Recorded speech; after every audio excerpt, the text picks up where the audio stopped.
What is going on, everybody? My name is Pete, but you probably already knew that. But in case you didn't, you guys are watching the one and only Paid to Drive, and of course, Pay to Drive vlogs coming at you. Day number 1390. That is correct, everybody. So if you drive for apps like GrubHub, DoorDash, Uber Eats, or any of the others, you are in the right place, my friends, to stay up to date with what's going on in the gig economy. So get started right now for free.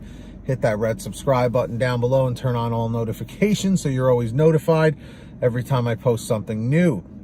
And of course, if you wouldn't mind, hit that like button down below. Just lets YouTube know I'm doing a good job. And let's jump into the email. Triple Lindy, Thornton Melon style.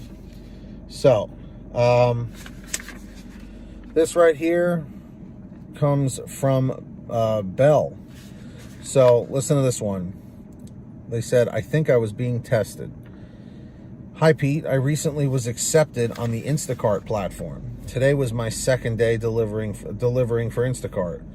I accepted a full service order from Publix for 39 items for $25.42, plus a $1.87 tip going 10.3 miles.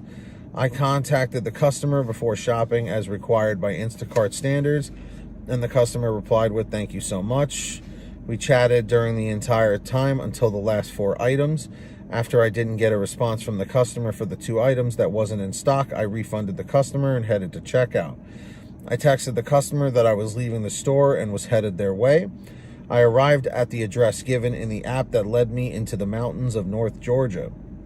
The GPS said, you have arrived. There was nothing there but trees, and on the other side of the street were homes. So I contacted the customer via text 4 times and by phone 3 times with no response. I even flagged down neighbors driving by and asked if they knew where that address was located. All 3 said there isn't an address around here like that. Now I was getting worried for my safety. I didn't want to leave and get deactivated or accused of theft, so I tried to get customer care in the app as that's the only way to contact them. I finally was able to get customer care to respond in the app, and they claimed that they were trying to get the customer on the phone as well. After 20 minutes, I texted the customer care agent back with the response in the attachments. The customer care agent finally said he would cancel the order, and I will get a bump in pay if I return the non-perishables back to Publix, plus a bump in pay for the delivery that didn't happen. I've attached a copy of the pay as well. All of this seemed very suspicious to me. What do you think? Well, Bell, let's put it this way. I'm not as well versed when it comes to the Instacart stuff. Usually I'm, GrubHub, DoorDash, that Uber Eats kind of stuff. But based on the way it sounds, it kind of sounds like one of the fraud situations like people do on DoorDash and GrubHub and Uber Eats, where, they stop responding, they claim, oh, I never got my order, whatever, and then you as the driver or the grocery shopper, the shopper, is the one that has to pay the price, sometimes literally. But as far as them testing, they might be, but I don't know. It's hard to say. It also sounds like, I will say this, it also sounds like when the customer was ordering the food or ordering the items, instead of choosing their actual home address, like typing it in, sometimes these apps, they'll allow you to have it delivered to you by your GPS location.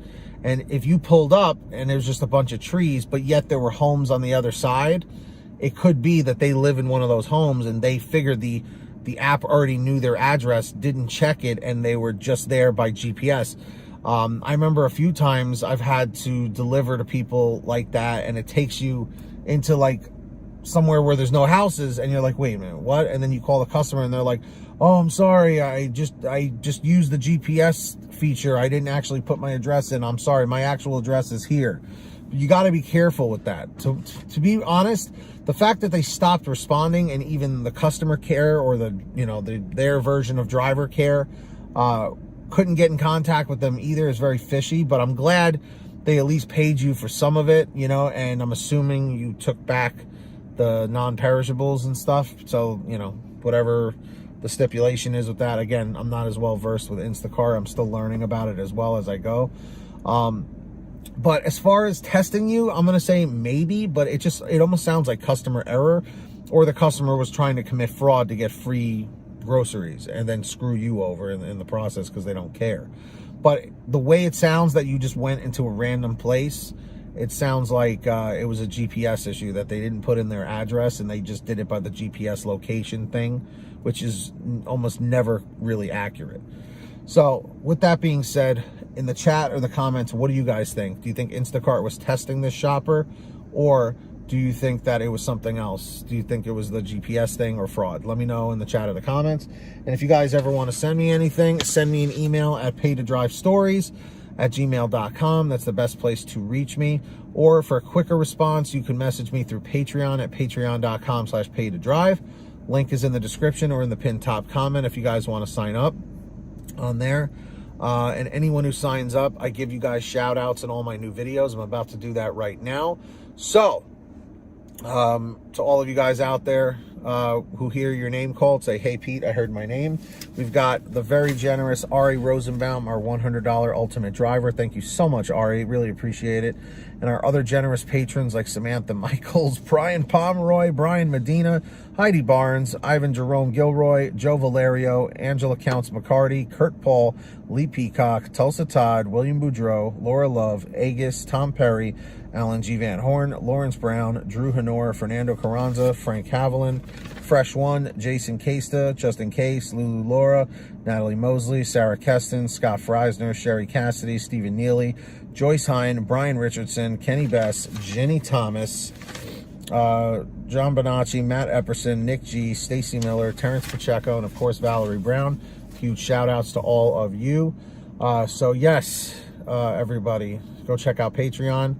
And of course, sign up on the Get Upside Gas app. It's a free app for your smartphone to help you save money on gas at the gas pump. It's very, very simple. Download it from the link at the bottom of the description. Download it for free. Go to your gas station, pump your gas, print out your receipt, take a picture of your receipt with the Get Upside Gas app, and within 48 hours or so, you'll get anywhere from 15 cents to 45 cents a gallon back, which is pretty fantastic. And if a friend or family member signs up using your code, you'll get paid every time they pump gas. It's called Get Upside. Links in the description. Make sure to download it. And of course, everybody, if you guys want to get any stuff from the Pay to Drive merch store, go to paytodrivestore.com for all your t-shirts, hoodies, and goodies. We have lots of different designs, colors, sizes. Check it out, paytodrivestore.com. Links in the description or the pinned top comment. And if you made it to the end of this video, leave a comment saying END112, END112. Just lets me know you made it to the end. Don't forget to hit that free red subscribe button and turn on all notifications so you're always notified whenever I post something new.